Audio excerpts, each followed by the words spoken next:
When I was wee, I grew up in Inverclyde with my granny, and I loved my granny very much, and there was lots of really nice things about our life, and one of the nicest things was the fact that we had people who cared for us. So for example, we had a neighbour who every year would make me a birthday cake, and another neighbour who, when I would knock on her door every morning for school, she would miraculously have toast left over.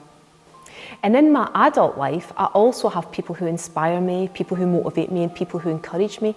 And actually, that's what children and adults need.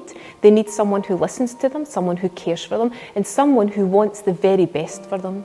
And one adult who had a significant role in my life as a child was a woman called Elizabeth. And I loved Elizabeth so much. I used to get really excited when I knew she was coming. I used to stand at the door waiting for her coming up.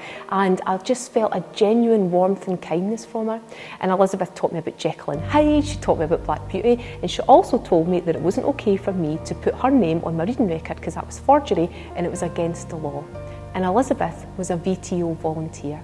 For various reasons, some families aren't in a position to be able to support their child with their learning and with their homework. And so looking back, I recognise that actually Elizabeth wasn't just there for me. She was a huge support to my granny and alleviated a lot of pressure from our family life. As an adult, I have worked in various roles within education, and as a head teacher, I am absolutely committed to raising attainment because personally I have benefited from and understand the impact of education.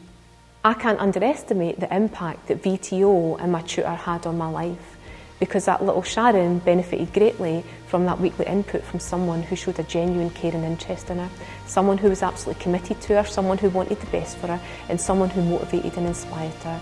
And I can say wholeheartedly without reservation that I would not be the person I am today, either personally or professionally, without VTO and Elizabeth. And in Scotland today, there are wee Sharons who need Elizabeths. There are children who need people to inspire them, children who need people to care for them, and children who need people to motivate them. And as adults, we can never underestimate our capacity to be that person and the impact that it might have on a child's life.